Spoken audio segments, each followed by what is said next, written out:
Bonjour à tous. Nous voilà en direct sur YouTube.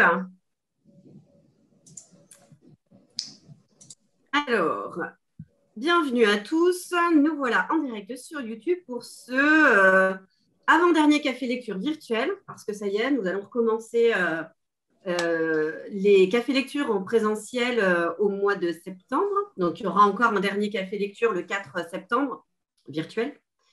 Et on aura un en présentiel à la bibliothèque des Champs-Plaisants le mercredi 22 septembre à 17h30. Donc aujourd'hui, nous ne sommes pas très nombreux parce que beaucoup de personnes sont parties en vacances, les chanceuses. Donc en invité, nous avons Edmond.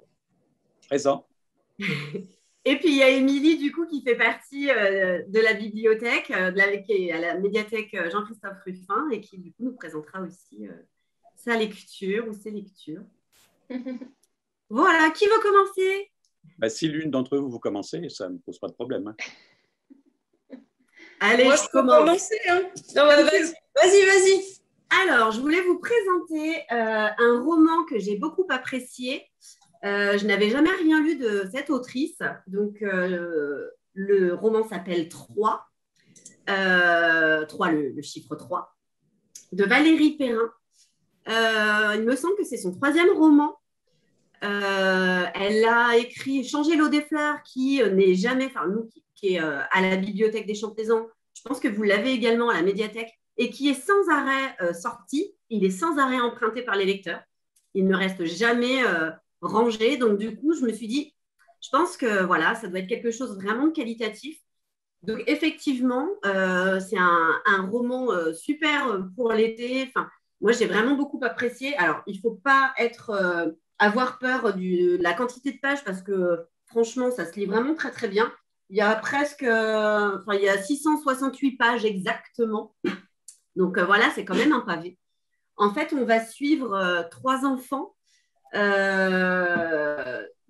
va suivre Adrien, Étienne et Nina, qui habitent une petite ville bourguignonne.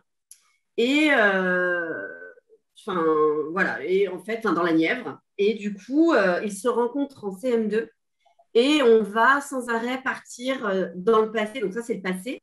Et on va traverser les époques et en fait, le présent, c'est vraiment lorsqu'ils sont adultes, ils ont une quarantaine d'années et ils reviennent sur ce qui s'est passé, leur amitié, ce qui les ont séparés. Et le roman est haletant dans le sens où il y a un secret. Chaque personnage, finalement, a un secret. Et on a envie vraiment de savoir de quoi il s'agit, quoi. Donc, on va connaître un peu le dénouement d'un personnage à la fin, après, le secret d'un autre à un autre moment du livre. Enfin, c'est vraiment très bien fait. Et voilà, on va voir comment ils ont tissé leur amitié, ce qu'ils ont vécu au primaire avec un professeur un peu tyrannique qui va prendre en grippe un élève qui est pourtant un bon élève. Et on ne va pas savoir vraiment pourquoi au départ. Il change en fait son dévolu sur... au départ, il a une tête de Turc et à un moment donné, il va changer et il va atterrir sur l'un des 3 enfants. Et on ne sait pas trop pourquoi. Donc, voilà, ça fait partie du secret d'un des enfants. Et du coup, voilà, on va traverser leur enfance, leur adolescence, leur passage à l'âge adulte, ce qu'ils vont vivre. Il n'y a rien de féerique dans ce qu'ils vont vivre. Hein. Au contraire, c'est fait de plein de désillusions. Malgré tout, ça reste un livre assez lumineux. Enfin, vraiment, je le recommande vivement parce que j'ai passé un très bon moment. Et je ne l'ai pas lâché, en fait. Donc, c'est plutôt hyper positif. Surtout en ce moment, je ne lis pas beaucoup. Donc, vraiment, pour que je le tienne, là, c'est vraiment qu'il était vraiment très prenant. Voilà. Tu peux nous parler Merci, Fabienne. Tu peux nous parler du style, non, un peu? Le style de... Alors, moi, je n'avais jamais rien lu de cette autrice-là. Et vraiment, j'ai trouvé... Dans la manière d'écrire, je ne sais pas si vous avez lu Joël Dicker. Et ben, je trouve que c'est un peu dans le même genre. C'est un peu dans la même veine. Ça fait un peu alors pas policier parce qu'il y a, enfin, il y a une enquête, il y a une intrigue. Mais enfin voilà, vraiment au niveau du style, c'est pas pompeux, enfin c'est assez fluide. C'est vraiment facile à lire, très accessible. Je ne sais pas si cette auteure, elle est locale, mais Changer l'eau des fleurs, il a beaucoup revenu déjà dans les cafés lecture à l'époque, et ça se passait déjà en Bourgogne. D'accord, ouais. Ah ben écoute, je ne sais Je absolument pas. pense elle doit avoir un lien. C'est peut-être une auteure qu'on pourrait penser un jour à Oui, c'est vrai. inviter, C'est parce vrai, que ça se trouve, elle est du coin. Et là, ce serait fou. Alors, Valérie Perrin, je sais qu'elle est également photographe, Ouais. romancière. Alors,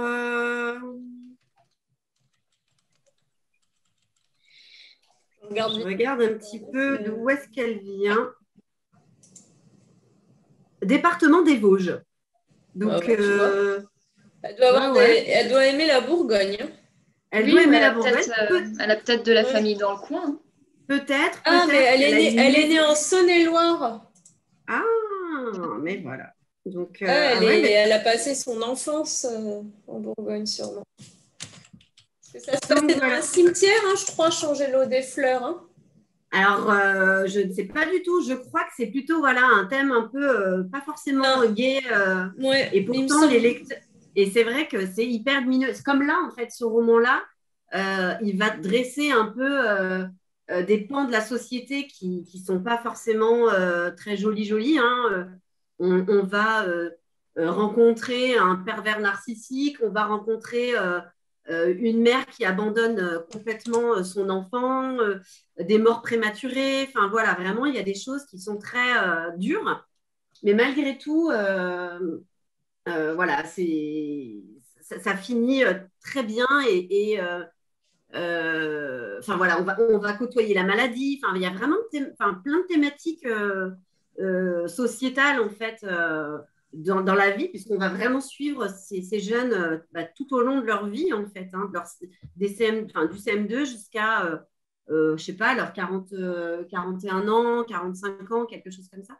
Donc on va vraiment traverser toute une époque avec ces enfants-là. Donc voilà, mais vraiment, super lecture. Et est-ce qu'on connaît le nom de la petite ville de la Nièvre où ça se passe, non?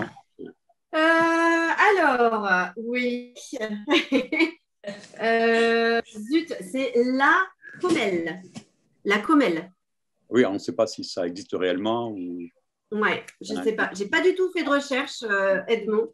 Oui. Non, mais excuse-moi d'avoir posé cette question alors. Non, mais et c'est une ville qui existe réellement. Oui, mais elle le nomme dans son roman? Oui, elle nomme la Comelle, ouais, qui est en Saône-et-Loire. Voilà. Ah ben, tu avais parlé de la Nièvre tout à l'heure. Oui, autant pour moi, c'est Saône-et-Loire. C'est la Saône-et-Loire. Ah bah oui, donc du coup, elle est native de Saône-et-Loire, ouais, du coup, c'est... Ok. Ouais, c'est ça. C'est logique. Il faut qu'on l'invite, elle doit avoir de la famille encore en Saône-et-Loire. Mais c'est ça, c'est vrai que... Et elle nous entend. On l'invite, on l'accueillera avec plaisir. Alors, qui embraye sur ses lectures ou sa lecture? Bon, ben, je veux bien prendre le relais. Vas-y, Edmond, on t'écoute. Voilà, alors, je vais vous présenter un roman intitulé Serge, écrit par Yasmina Reza. Je ne sais pas si ce nom vous dit quelque chose. Yasmina Reza, voilà. Alors, Yasmina Reza est surtout connue comme auteur, avec un E, parce que tout à l'heure, Fabienne a utilisé autrice. Alors, je ne sais pas trop s'il y a un terme officiel. Je sais qu'il y a, je ne sais plus qui, qu'une écrivaine a préféré qu'on dise d'elle qu'elle est auteur plutôt que autrice. Enfin bref, passons. Voilà, alors donc, elle est surtout connue, Yasmina Reza, comme auteur dramatique de pièces de théâtre, donc, dont une qui a eu un succès très, très grand, aussi bien en France qu'à l'étranger, c'est Art. Ça vous dit quelque chose, cette pièce? Alors, je vais On vient de le racheter à la bibliothèque. Ah bon? Ouais. Alors, je vais quand même, surtout que j'ai le temps, hein, puisque apparemment, je suis le seul, à part vous, je suis le seul intervenant. Alors déjà, parler un petit peu de la biographie de Yasmina Reza. Elle est née un 1er mai, pourquoi pas, 1959, hein, donc elle a la soixantaine maintenant. Son père est irano-russe et il a quitté Moscou, alors on ne sait pas trop pourquoi, où il exerçait le métier d'ingénieur, et puis arrivé en France, bon, ben, il végète un petit peu, il n'a pas une situation financière très reluisante. Voilà pour le père. Et la mère de Yasmina Reza est d'origine hongroise. Et elle habitait en Hongrie, donc elle a fui le régime communiste qui était instauré en Hongrie pour émigrer en France. Voilà. Alors, auteur dramatique, je disais, à propos de Yasmina Reza principalement, mais pas que, hein, elle est aussi romancière, puisque là, ce que je vous présente, c'est un roman, réalisatrice aussi de quelques films, metteur en scène, oui, on doit pouvoir dire aussi metteur en scène avec un E, de différentes pièces, pas seulement les siennes, scénariste aussi. Alors, elle a écrit le scénario du Carnage, le film de Polanski, je ne sais pas si vous connaissez. Et elle est aussi actrice. Elle a été aussi actrice dans 3 films, dont un de André Téchiné. Je ne me souviens plus le titre et je ne sais plus quels étaient les deux autres films. Voilà pour sa biographie. Alors, je reviens à la pièce Art qui a été créée à Paris le 28 octobre 1994 au théâtre à la Comédie des Champs-Élysées avec quand même 3 acteurs prestigieux, à savoir Pierre Vanek. Alors Pierre Vanek, c'est moins connu des 3, qui est décédé il n'y a pas tellement longtemps, Fabrice Lucchini quand même qui est connu, et Pilar Arditi. Hein. Voilà. Alors il s'agit d'une pièce où il n'y a que ces 3 personnages et c'est une réflexion sur l'art contemporain puisqu'il y a un des 3 personnages qui vient de faire l'acquisition d'un tableau qui représente uniquement un rectangle blanc avec je ne sais plus quoi, un petit détail mais qui n'est pas très important, enfin du moins aux yeux des 2 autres personnages qui sont assez critiques envers cet achat qui a effectué le 3e, achat assez onéreux en plus. Bon, alors il y a tout un tas de réflexions autour de l'art contemporain, mais pas seulement, il y a aussi ce sont des 3 amis, hein, des personnages qui se connaissent depuis longtemps, et puis bon... la discussion qu'ils ont autour de l'art contemporain dévie parfois et puis ils sont amenés un petit peu à régler leurs comptes. Enfin bon, mais moi j'ai trouvé parce que je l'ai vu cette pièce peu de temps après sa création et c'était vraiment quelque chose qui valait la peine d'être vu et écouté. Alors surtout écouté, parce que ce qui fait la valeur de cette pièce, c'est essentiellement les dialogues. Cette pièce a été reprise plusieurs fois avec quand même d'autres acteurs prestigieux comme Jean-Louis Trintignant, Jean Rochefort. Et récemment encore, alors je ne sais pas si ça joue encore, mais elle a été reprise en 2018 avec, dans le rôle des 3 personnages, Charles Berling, Jean-Pierre Daroussin et un peu moins connu peut-être Alain Fromager.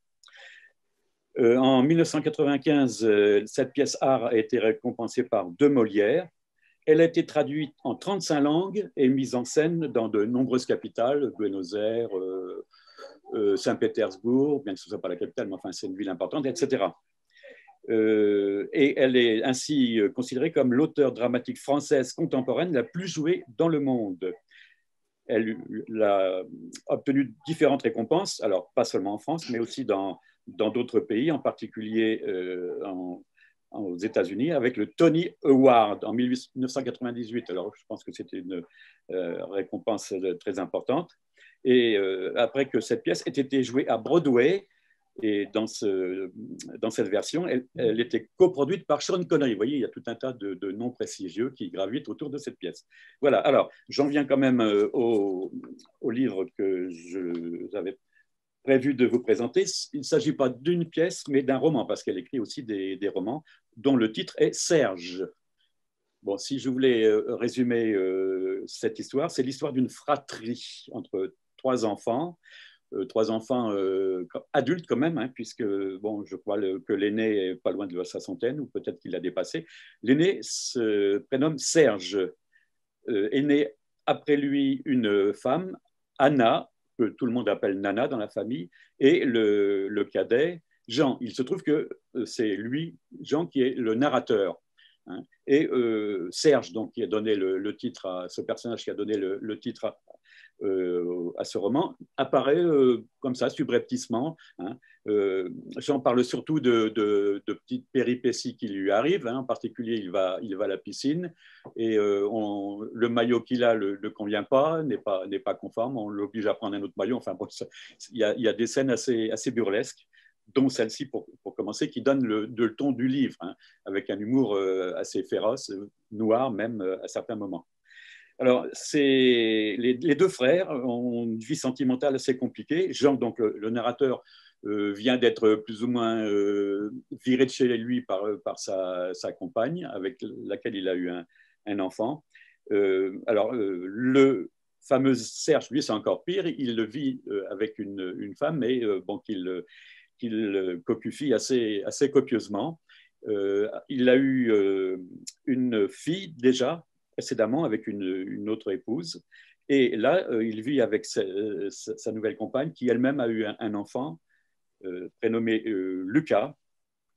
Alors, donc, il y a en fait plusieurs histoires à plusieurs niveaux d'âge qui constituent l'intrigue de ce roman, puisqu'il y a donc ces trois frères et sœurs.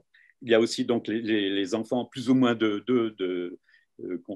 on voit aussi certaines péripéties, et aussi des personnes âgées. Alors la maman de Serge, de Jean et de Anna, qu'on voit très peu au tout début du roman, parce qu'en fait, elle est très malade et elle meurt. Et bon, il y a encore un épisode tragicomique à propos d'un lit médicalisé qu'on veut absolument lui faire adopter et qu'elle refuse. Enfin bon, voilà. Alors, qu'est-ce que je peux dire? Oui, alors si, sur le plan des relations sentimentales, la seule des trois de cette fratrie qui est vraiment une situation assez normale, disons, c'est Anna, qui est mariée avec un Espagnol gauchiste dont le nom est Ramos, et bon, qui n'a pas de métier, bon, qui vit un petit peu d'expédients, et puis aussi qui profite de certaines allocations. Et tout ça, c'est très critiqué par les deux frères, Jean et Serge, qui sont très complices et qui se moquent beaucoup de ce personnage-là, qu'on voit d'ailleurs pratiquement pas, Ramos, au grand désespoir de son épouse, de Anna, qui essaye de le défendre tant bien que mal. Voilà, alors, bon, dans ce roman, il n'y a vraiment pas de trame très précise. D'ailleurs, parce que comme je le fais souvent, après avoir lu un livre, je cherche des critiques de lecteurs pour voir ce qu'ils en pensent, pour voir si j'ai la même impression ou au contraire des impressions différentes. Et il y a une critique qui m'a assez agacé, disons. Alors, je lis un passage de cette critique. C'est un récit passablement confus. On a du mal à se retrouver dans tous les personnages. Et Yasmina Reza ne fait pas grand-chose pour faciliter la tâche du lecteur. Il n'y a pas vraiment d'intrigue. Alors, c'est cette formule que l'auteur ne fait pas grand-chose pour faciliter la tâche du lecteur, comme si un auteur était censé écrire pour faire plaisir au lecteur et se rendre le plus compréhensible possible.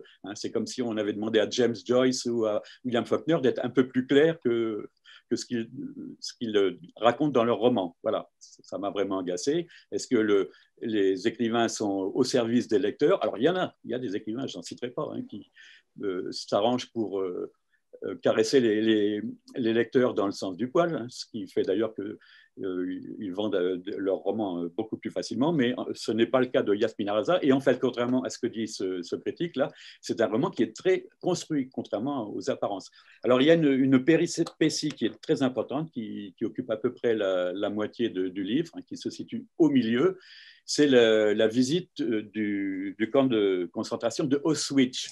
Edmond, excuse-moi, oui. Ne perds pas ton fil. Nous allons être coupés, nous allons nous reconnecter. D'accord. Ne perds pas ton fil, hein. Non. Ouais, on va être déconnecté de Zoom, oui, parce que y a encore un petit souci technique. On enregistrera quand même. On va continuer malgré tout l'enregistrement, mais surtout, voilà, comme dit Laura, ne perds pas ton fil. Non, c'est passé. Alors, Edmond, j'espère que tu n'as pas perdu le fil. Non, je me rappelle très bien ce que j'étais en train de dire. Oui, je parlais d'une visite que vont entreprendre donc les deux frères et la sœur et la fille de Serge, puisque je crois avoir dit qu'il avait eu une fille d'un précédent mariage. Elle s'appelle Joséphine, elle a 18 ans. Alors, il s'est très peu occupé de cette fille. Elle, pourtant, elle a l'esprit de famille très développé, et donc elle regrette cette situation et elle voudrait bien retisser ou tisser des liens familiaux. Alors pour ça, elle a une idée, c'est d'aller sur les traces de l'endroit où sa grand-mère maternelle est décédée. Hein, puisque, comme j'ai dit aussi, la mère des deux frères et de la sœur était d'origine hongroise et sa propre mère à elle, qui était juive, a succombé dans le camp d'Auschwitz. Donc c'est Joséphine, la fille de Serge, qui a insisté pour que ce voyage ait lieu. Et elle espère aussi, puisqu'elle sera en compagnie entre autres de son père, que les liens qu'elle souhaite tisser avec son père pourront être matérialisés au cours de cette visite. Et alors, cette visite ne se passe pas du tout comme elle le souhaitait. Le père Serge n'est pas du tout intéressé. Alors oui, il faut dire que ce sont des juifs de par leur origine, mais qui ne sont pas du tout religieux, ils ne sont pas du tout pratiquants. Alors, ça ne les intéresse pas tellement, ni lui, Serge, ni Jean. Alors, il faut dire aussi que Jean est en adoration devant son frère aîné, Serge, et tout ce que dit Serge, tout ce que fait Serge, c'est du pain béni pour son frère Jean, au grand désespoir de Anna, qui, elle, n'a pas son frère aîné en grande estime. Hein. Alors, il faut dire d'ailleurs qu'il fait tout pour ça, pour se rendre odieux. Il est égoïste, insupportable, crâneur, pénible, mais on n'arrive pourtant pas à le détester. Enfin, c'est une des habiletés de Yasmina Reza, à le rendre presque sympathique. Et j'ai lu une critique de Frédéric Becbédé, une critique enthousiaste, qui disait que si ce roman avait fait l'objet d'une adaptation cinématographique, il aurait très bien vu Jean-Pierre Bacri dans ce rôle. Hein, Jean-Pierre Bacri que vous connaissez, vous voyez le personnage, enfin le genre de personnage qu'il joue, et c'est bien alors évidemment, ça pourra passer puisque Jean-Pierre Bacri est décédé déjà, et il n'est pas question pour l'instant d'une adaptation cinématographique, mais je trouve que c'est bien d'avoir émis cette idée parce que ça donne un visage et un corps à ce personnage qui pourrait très bien être celui de Jean-Pierre Bacri. Alors lui, donc, bon, il est odieux surtout envers sa fille et envers sa sœur pendant tout le voyage à Auschwitz. Il n'arrête pas aussi de critiquer le mari de Anna. Et son frère Jean se met au diapason. Enfin bref, c'est très... mais c'est raconté d'une façon assez humoristique, alors un humour noir. Et puis alors cette description du camp de Auschwitz, c'est presque... Ça donne l'impression que c'est un parc d'attractions. D'ailleurs, il y a des visiteurs, hein, qui ont plutôt l'allure de touristes, qui se prennent en selfie et tout devant différents endroits. Enfin bon, c'est assez particulier et ça occupe quand même une bonne partie du livre. Et alors, les deux frères et la sœur ainsi que la fille reviennent chez eux, mais il y a eu un clash entre Serge, l'aîné, et sa sœur Anna, puisqu'il est allé un petit peu trop loin dans la critique du mari de Anna, et elle ne veut plus le voir, elle ne veut plus entendre parler de lui. Donc, ils retournent chez eux. Alors, oui, une chose que j'ai oublié de dire à propos de Serge, c'est qu'il vivait avec une femme, et il vivait surtout à ses crochets, hein, puisque il est plus ou moins agent, il est plus ou moins promoteur immobilier, bon, mais il se lance dans des combines qui ne réussissent pas, enfin bref. Donc, il vivait essentiellement au crochet de cette femme qui, devant ses infidélités, finit par le mettre à la porte. Bon, il se réfugie un moment chez son père Jean, enfin bref. Et donc, au moment où je vais arrêter maintenant de parler de ce livre, il y a une sorte de suspense, savoir ce que vont devenir les relations déjà au sein de la fratrie et au sein des couples de gens, enfin, qui ne sont plus des couples, mais qui peut-être leur deviendront, on ne sait pas. Enfin, ça, si on le sait dans le livre, mais je ne vais pas vous le dire, entre Jean et son ami, et entre Serge et son ami également. Voilà. Bon, ben, je pense que je ne veux pas non plus raconter toute l'histoire, mais je pense que c'est un livre qui est très agréable à lire, même si, comme le disait un des lecteurs critiques, ça peut paraître un peu décousu, mais non, à mon avis, c'est très bien construit. Voilà. D'accord, merci Edmond. De rien. Merci. Je n'ai pas été trop long? Pas du tout. Tu avais tout le temps pour toi. Il n'y a pas de problème. Non, mais si j'avais su, j'aurais présenté d'autres livres, mais bon, je ne veux pas non plus thésauriser l'antenne, l'émission. Pas l'émission, pourquoi je dis l'émission? Pas Tu l'as trop. peut-être dit, non, j'ai pas fait attention. Il y a peut-être un lien. Il me semble dans la pièce de théâtre, dans Art, il n'y a pas un personnage qui s'appelle Serge aussi? Ah, c'est possible. Alors oui, justement, c'est pour ça. Oui, merci de m'avoir remis sur les rails. Parce qu'en fait, si j'ai parlé de cette pièce art, c'est parce qu'il y a quand même un. Alors peut-être que quand elle est. Alors Serge, c'est sorti récemment. Hein, c'est un Ouais. roman récent. Mm. Alors peut-être qu'elle s'est inspirée, qu'elle s'est appuyée sur sa pièce art. Alors c'est vrai qu'il y a aussi trois personnages. Hein. Dans art, c'est 3 hommes. Dans Serge, c'est deux hommes et une femme, mais on retrouve un petit peu le même genre de relation entre ces 3 personnages. Mm. Oui, effectivement. Alors, c'est possible, c'est vrai, il y a peut-être... Bah, j'ai un souvenir vague. Non, non, Ouais, pas il me semble qu'il y a un personnage qui s'appelle Serge, d'ailleurs. oui, oui, c'est possible. Alors, peut-être qu'elle s'est inspirée de ce personnage pour écrire ce roman. Oui, certainement. Voilà. Bah, Autre... merci, Edmond. Merci. Merci. Alors, qui souhaite Tu vas, Émilie? présenter? Ou j'y vais? Bah, je veux Vas-y. bien. Vas-y. Allez, on t'écoute. Donc, moi, je vais vous parler d'un roman qui s'appelle The Girls de Emma Cline. Donc, Emma Cline, c'est une très jeune autrice américaine de 31 ans. Et The Girls, c'est son tout premier roman qui a eu un énorme succès et qui a été traduit en 34 langues et qui avait reçu en 2016 du coup le prix Shirley Jackson pour l'ouvrage de suspense et horreur psychologique. Alors, suspense, oui, horreur psychologique, on n'est pas du tout dans le thème. C'est pas du tout un roman d'horreur psychologique. On va suivre du coup une jeune adolescente qui s'appelle Evie. Donc ça se passe dans les années 1960, donc en pleine période hippie. Donc on va suivre cette adolescente qui se cherche un petit peu, qui n'a pas vraiment d'amis, qui est plutôt solitaire, qui essaye de se faire un peu une place dans la société. Et un jour, cette jeune fille va aller se balader dans un parc et elle va apercevoir des adolescentes de son âge habillées en hippie, un petit peu sales, qui parlent très fort, qui ne se soucient pas des autres, qui vivent leur vie. Et elles se retrouvent attirées en fait par ces jeunes filles. Elle aimerait leur ressembler, mais voilà, elles sont dans le parc, elle ne les connaît pas. Et au fur et à mesure de l'histoire, elle va finir par recroiser ces jeunes filles, leur parler et finalement tisser un lien avec elles.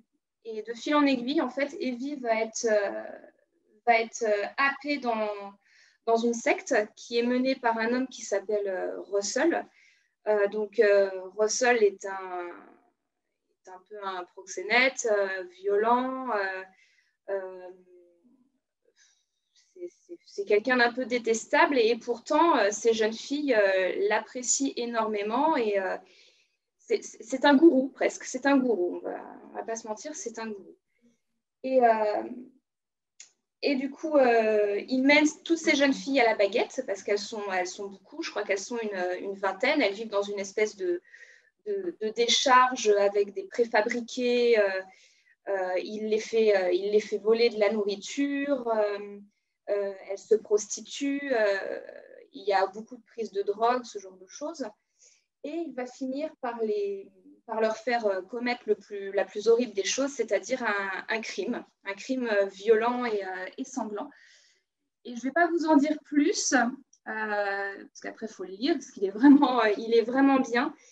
Mais il y a un énorme lien, en fait, ça rappelle l'histoire de Charles Manson. En fait, Russell, c'est un peu comme Charles Manson. Et effectivement, cette histoire est clairement inspirée de celle de Charles Manson, sauf que cette fois, c'est sur un point de vue d'une des jeunes filles qui se trouve dans cette secte. J'ai beaucoup aimé ce roman, il se lit très facilement. C'est vraiment, c'est quand même assez dur, hein, parce que les conditions de ces jeunes filles sont très rudes. Russell est un personnage exécrable. vraiment méchant. On ne comprend pas pourquoi ces jeunes filles n'arrivent pas à se sortir de son emprise. Mais en même temps, il a une manière de leur parler. Il peut être aussi bien violent que quelqu'un de très doux et de très compréhensif. Et on est vraiment immergé dans cette secte. Et voilà, je conseille vraiment ce roman que j'ai dévoré et que j'ai trouvé génial. Il n'est pas très gros, donc voilà, ça ne rebutera pas les gens à le lire. Et, voilà, je vous le conseille vivement. Oui. Alors, avant que tu parles, avant que tu fasses le lien avec l'affaire Charles Manson, je pensais, d'après ce que tu racontais, je pensais vraiment à ça. Est-ce que c'est une façon qu'elle a de reprendre cette histoire, mais en la modifiant un petit peu, non?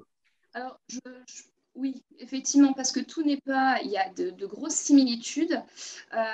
Donc, le meurtre, il y a effectivement le meurtre à la fin comme d'une célébrité, comme Oui, l'histoire de Charles Manson. Oui. Après, oui, effectivement, elle s'est clairement inspirée de cette histoire pour la détourner. Je pense surtout donner un autre point de vue. On a beaucoup, effectivement, le point de vue de Charles Manson, de ce qui a pu en découler, de ses interviews, etc. Là, on a vraiment... Et en plus de ça, elle ne commet pas le meurtre. C'est-à-dire qu'elle va y assister, mais elle n'aura pas de... Elle va rien commettre. Elle va être vraiment emmenée dans cette secte. Elle va être témoin. Mais par contre, elle ne commettra pas l'irréparable, contrairement à ses amis qui, elles, vont aller jusqu'au bout. Oui, parce que dans l'histoire de Charles Manson, la femme qui a été tuée, c'était une femme célèbre, hein, c'était l'actrice Sharon Tate, qui était la compagne de Roman Polanski. De Roman Polanski, voilà. Effectivement. Donc là, ce sera exactement la même chose, c'est-à-dire que ce sera la femme d'un... Alors là, c'est un célèbre producteur de musique, parce que Russell est musicien à ses heures perdues, mais musicien mauvais. Et du coup, il est persuadé que ce producteur va finir par produire son disque, sauf que ce n'est pas le cas. Et pour se venger personnellement, il envoie ses sbires, qui sont ces jeunes filles, pour se venger. Et effectivement, sauf que cette personne-là, ce producteur, ne sera pas présent ce soir-là. Et malheureusement, ce sera cette femme qui sera tuée. Oui, c'est comme l'histoire de Sharon Tate. Comme l'histoire de Sharon Tate, oui. Exactement. Je veux pas m'étaler dans le sordide, mais en plus, elle était enceinte, Sharon Tate. Oui, alors que là, non, la jeune femme n'est pas enceinte, mais il y a quand même la présence d'un enfant qui sera témoin de la scène, qui lui n'est pas tué, mais par contre qui sera quand même témoin de la scène. Et donc, en fait, cette histoire mélange aussi bien le passé et le présent, puisque cette histoire est racontée par Evie, mais lorsqu'elle a 40 ans. Donc, elle raconte en fait son histoire à une jeune fille qui pareil, est partie de chez ses parents, qui veut vivre l'aventure avec son copain. Voilà, elle lui raconte un peu son histoire en mode attention, fais quand même attention à toi. Je vais te raconter mon histoire, ce que j'ai vécu. Et donc, en fait, le livre se déroule sur l'histoire qu'elle raconte. Ouais. Et de mémoire, à la fin, Evie va sur la plage et elle aperçoit, en fait, elle a toujours peur quand même d'être à nouveau happée dans une secte ou happée par un homme, ce qui fait que chaque homme, en fait, lui fait peur. Elle a toujours peur de parler à un homme et elle va sur la plage, elle voit un homme de loin qui se balade avec elle. Et elle ressent comme cette espèce de crainte que ce soit un nouveau Russell qui va l'aborder et elle vivra toujours dans la peur, en fait, cette jeune femme. Franchement, c'est un très bon roman. J'ai beaucoup aimé. Vraiment sympa. Et est-ce qu'on sent l'intention de l'auteur de mettre en garde contre le fait de se laisser entraîner comme ça dans une secte? Alors oui. Du coup, c'est plutôt l'attention d'Evie qui nous met en alerte. Et en même temps, on a vraiment envie, donc au tout début du roman, Evie n'a pas forcément une vie passionnante. Hein. C'est vraiment une adolescente banale, qui n'aime pas sa vie, qui ne sait pas comment vraiment se rebeller contre la société, contre ses parents. Et on a envie, en fait, qu'elle tente cette aventure jusqu'à ce qu'on comprenne au moment où elle rencontre Russell, c'est là qu'on fait le lien avec Charles Manson et on se dit, oh, là, il va se passer quelque chose de grave et effectivement, c'est de pire en pire. Mais oui, je pense qu'il y a ce côté un peu prévention, attention à ce genre de personnes. Puis elle démontre aussi un petit peu comment dire, la mécanique des sectes, parce que tu disais que ce personnage, Russell, est capable d'alterner des moments de violence et au contraire des moments où il se montre affectueux. Hein, ça, effectivement, c'est une façon de procéder typique des gourous, ça. Et puis, alors, tout à fait. Tu disais que ça se situe en pleine période de hippie aux États-Unis. Est-ce qu'il y a des éléments du roman qui reprennent le folklore, si je puis dire? Pas du tout. Justement. Non, pas du tout. Après, on sait effectivement que c'est dans les années 60, puisque la date est inscrite dans le roman plusieurs fois. Mais à part effectivement ces espèces de réunions qu'ils font autour du feu en chantant, en récitant des mantras, en prenant énormément de drogue. Alors, je ne veux pas stigmatiser la période hippie, hein, pas du tout. Mais non, en fait, il n'y a pas vraiment de connotation à cette période-là, à part ces petits moments, mais non, ce n'est pas vraiment mis en avant. Oui, c'est en arrière-plan, quoi. Oui, c'est plus en arrière-plan, effectivement. Oui, tout à fait. Ok, merci. Merci, Émilie. Top, ça donne envie, Émilie. Ouais, c'est vrai. Ta lecture. Ah, j'ai vraiment beaucoup aimé. Mais je cherchais justement, je ne sais pas pourquoi, j'ai eu cette période où j'avais envie de lire quelque chose en lien avec Charles Manson. Et c'est vrai que quand on tape roman en lien avec cette histoire-là, on tombe tout de suite sur le roman d'Emma Cline. Et il y en a un autre qui s'appelle California Girl aussi. Ouais, j'allais en parler, ça me fait penser complètement. Voilà, qui lui, par contre, est de mémoire sur le procès de Charles Manson, vu par une jeune fille qui voit le procès à la télé. Je crois que ça parle de ça, de mémoire, California Girl. Il va falloir que je lise aussi.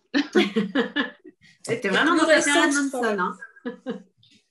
Non, mais c'est juste que je trouve ça intéressant de voir comment les auteurs traitent ce sujet de manière un peu différente, justement. Voilà. Ok, merci. Mais du coup, ça m'a vraiment donné envie de le lire, The Girls. Ça m'étonne pas. Ah oui, j'ai besoin de choses un peu dures, plus dures encore que ce que je viens de lire. Moi, je vais vous ramener dans la tendresse. Allez, un peu de tendresse dans ce monde de brut. Alors, moi, je vais vous présenter une BD qui s'appelle Le regard d'un père. Magnifique couverture. Hein. Tout un programme. Ouais. Le sujet. Vous la voyez? Oui. Bon. Ouais. Et donc, du coup, l'auteur, c'est Laurent Bonneau. Laurent Bonneau, je l'avais déjà lu sur d'autres BD. En général, c'est des sujets assez intimistes. Je me souviens d'une, alors le titre, je ne me rappelle plus, mais c'était sur Alzheimer. À côté de ça, il fait aussi des choses qui sortent totalement du lot, puisque j'ai déjà lu des choses de lui qui relèvent du domaine du policier. Il passe d'un sujet à l'autre. Et là, cette bande dessinée, Le regard d'un père, c'est un album pour le coup qui pour lui est très personnel et très intime, qu'il a commencé il y a 10 ans et qui vient seulement de finir récemment à la naissance de sa fille en fait. Ça a déclenché chez lui cette envie en fait de rendre hommage, en tout cas rendre hommage peut-être pas forcément, mais d'interroger ça, parce que c'est pas un hommage à son père. Hein. Il a beaucoup de recul sur la situation. C'est plutôt d'interroger sa mémoire sur ce qui lui reste, sur les moments qu'il a eus avec cet homme, que parfois on perd, que parfois on récupère. Voilà. Et il a voulu vraiment dévoiler tout ça, mais avec pudeur, tout en s'interrogeant sur lui, du coup, sa place de père. C'est très finalement contemporain parce que c'est un petit peu... je trouve que ça casse un peu l'image assez rétrograde du père qui s'occupait peu de ses enfants, et on entend quand même de plus en plus de pères investis. Et en fait, c'est ça, il veut dévoiler cette réserve que de nombreux pères maintenant arrivent quand même à dévoiler avec de la pudeur, mais beaucoup plus de... Ils sont moins rudes, on va dire. Et c'est ça qu'il veut montrer, en fait. Il veut montrer aussi le changement des époques. Et pour moi, ce que j'analyse dans cette bande dessinée, c'est qu'il répond un peu à la question quelle relation on a avec notre père, et surtout qu'est-ce qu'on garde de cette relation dans ce que nous devenons, en fait. On devient, nous, en tant qu'homme ou femme avec un grand homme avec un grand H, ou ce qu'on devient en tant que parent. J'ai trouvé vraiment cette manière de traiter le père très, très intéressante, tout comme je vous disais, en étant juste et vraiment toujours avec de la pudeur, beaucoup de délicatesse. C'est très, très joli, hein, c'est BD. Et ce qui fait vraiment la qualité, c'est le dessin. Je vais vous montrer. Il faut savoir que Laurent Bonneau, il est scénariste et dessinateur. Hein. Voilà. Et donc, dans cette BD, il y a un dessin que je trouve finalement assez poétique. On a du fusain, on a parfois aussi de la peinture, on a parfois des photos. On a souvent des pleines pages, où ça fait du coup un petit peu tableau à admirer. Souvent dans la bande dessinée, on va retrouver des pleines pages sans texte. Et ce qui donne de la force sont aussi les couleurs. Il va y avoir beaucoup de noir et blanc quand il va évoquer le père, les souvenirs.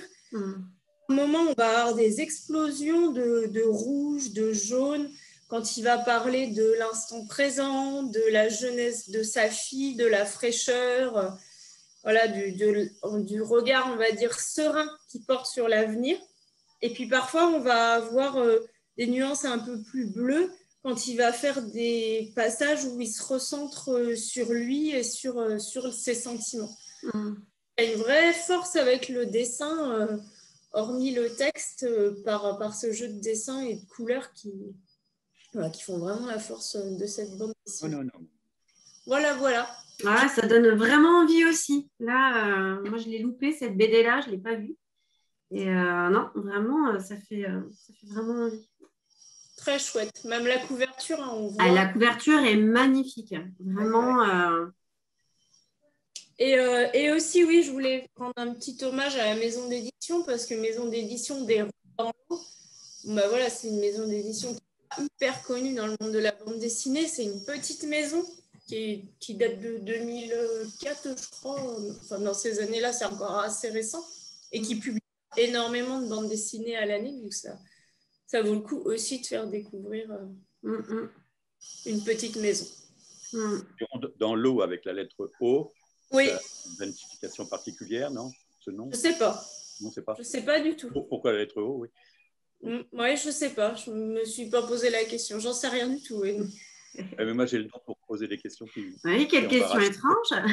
Et du coup, il va falloir qu'on creuse cette question. Oui. Et c'est vrai que c'est un nom particulier pour une maison d'édition, des Ronds dans l'eau. Et tu disais que l'auteur, Laurent Bonneau, tu en as présenté d'autres, et effectivement, c'est un nom qui me rappelle quelque chose. C'était dans le cadre du Café Lecture et dans celui de l'émission Escapade que tu en avais présenté. Voilà, je ne sais plus du tout. Je ne sais même pas si je les ai déjà présentés. Ça me dit quelque chose, ce nom, Laurent Bonneau. Oui, ça dit quelque chose. Je ne sais pas. Je ne me souviens même plus les titres de celles que j'ai eues. Je me souviens de l'impression en fait, que ça laisse. C'est toujours très intimiste. Et il utilise toujours ses codes couleurs. Il travaille plutôt avec du fusain, du crayon. Non, il est plutôt multitâche, hein, je dirais. Ouais, ok. Parce que des fois, il fait des BD hyper colorées. D'accord, ok. Et voilà, celle-ci est beaucoup plus. On est presque dans une bande dessinée un peu contemplative, en fait. Il y a ces espèces de grands dessins sur une page, sans texte en plus. Ouais, très chouette. Très chouette. Puis il y a un sujet d'actualité, la réserve des hommes devenus pères qui casse la vitre. C'est chouette. Merci. À propos, Merci. à propos de BD, Laura, est-ce que tu connais oui, certainement d'ailleurs, pas pourquoi je pose la question, une BD intitulée Les Métalleux? Oui. Je l'ai emprunté hier, c'est Émilie qui Oui. était C'est là. en petit format. Elle a lu le début, et ça lui a beaucoup plu, et moi, ça m'a beaucoup plu, mais je ne l'ai pas lu encore. Moi, je l'ai lu. Bah, ça dépend ce que tu en attends. J'en attends de l'humour, parce que Oui. Si vous retrouvez. Oui. pour moi, c'est d'ailleurs une bêtise ce que je veux dire, mais tant pis. BD rime avec humour, avec plaisir de rire, quoi, en fait. Parce que, bon, quand j'étais gamin, j'ai lu pas mal de BD, c'était souvent des BD humoristiques, hein, en fait. Ouais, il y a plein de thématiques. Vraiment. Oui. Elle est vraiment sympa comme BD. Elle n'est pas du tout, critique sur les métalleux. Elle est très. J'ai lu, oui, effectivement. Elle est vraiment sympa, je trouve. Elle reflète bien la réalité, ça c'est sûr, mais d'une manière très comique. C'est celle-ci, hein, c'est celle qui est en écran. Là, on ne voit plus, on a Google. Non. Je pense que tu as une bien mauvaise connexion. Je sais pas. Voilà. On peut préciser pour ceux qui nous écoutent ou nous écouteront, voilà, les métalleux, donc, comme on peut le voir, ce sont des musiciens qui jouent du métal, du hard rock, mais vraiment hard, au sens musical du terme. Oui, c'est une BD très humoristique, hein, ça c'est ça. On le voit sur le dessin déjà, ça ressemble un peu à du Titeuf, des arrondis. Complètement, oui, ça ressemble au dessin de Titeuf. Ça fait un peu, avec les gros nez. Ouais, c'est ça, les gros nez, on a l'impression qu'il y a des gros cheveux aussi, ou je sais pas trop. Oui, c'est très caricatural. Ouais. Alors, le temps de réunion est bientôt écoulé.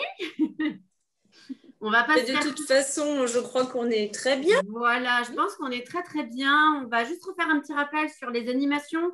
Émilie, il me semble que tu as une animation aujourd'hui.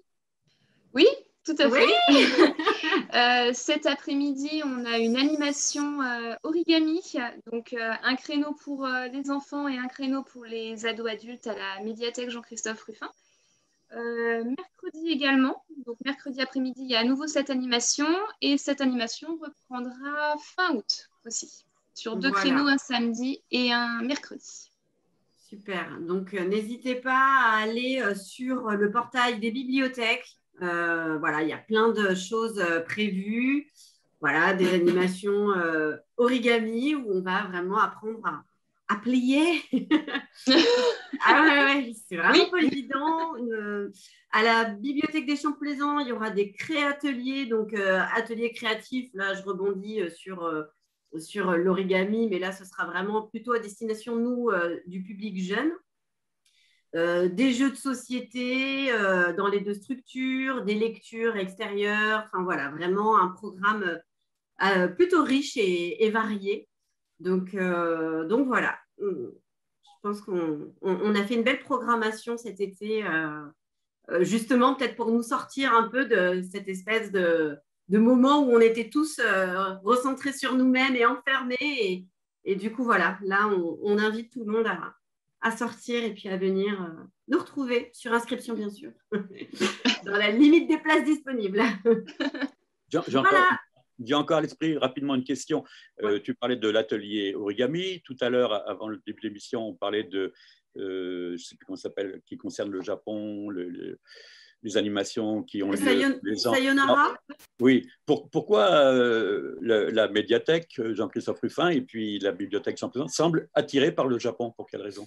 Alors, en fait, au départ, c'était pas forcément… Alors, on est tout attiré par le Japon, mais au départ, l'idée première de la création de ce prix littéraire manga, c'était d'attirer le public adolescent en bibliothèque, public qui desserte complètement nos structures, en fait. Et donc, du coup, on a essayé de trouver ce que les ados aimaient, en fait. Et c'est vrai que le manga est plébiscité. Donc, du coup, c'était vraiment un prix littéraire manga qui, après, a débouché sur des journées festives, enfin, sur une journée festive au départ. Oui. C'était vraiment le point d'orgue de ce prix littéraire manga qui est proposé aux établissements scolaires, aux bibliothèques de Bourgogne, en fait. Donc voilà, au départ de Lyon. Et ensuite, maintenant, ça s'est un peu développé, beaucoup développé. Donc voilà pourquoi le Japon, c'était au départ pour le manga. Voilà. Oui. Et pour les adolescents, et ça a fait ricocher, et ça a grandi, et voilà. D'accord. Ça a fait des ronds dans l'eau. Pour l'info, oui.